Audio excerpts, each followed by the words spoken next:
حضرت انس بن مالک رضی اللہ تعالیٰ عنہ روایت کرتے ہیں کہ رسول اللہ صلی اللہ علیہ وسلم جب بیت الخلاء میں داخل ہونے کا ارادہ کرتے تو درج ذیل دعا پڑھتے۔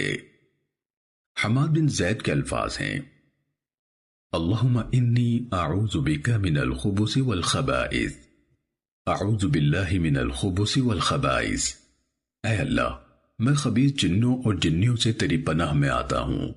امام ابو داود رحمہ اللہ کہتے ہیں کہ شعبہ عبدالعزیز سے اللہم انی اعوذ بک کے الفاظ منقول ہیں، جبکہ انہوں نے ایک بار اعوذ باللہ کے الفاظ بھی بیان کیے۔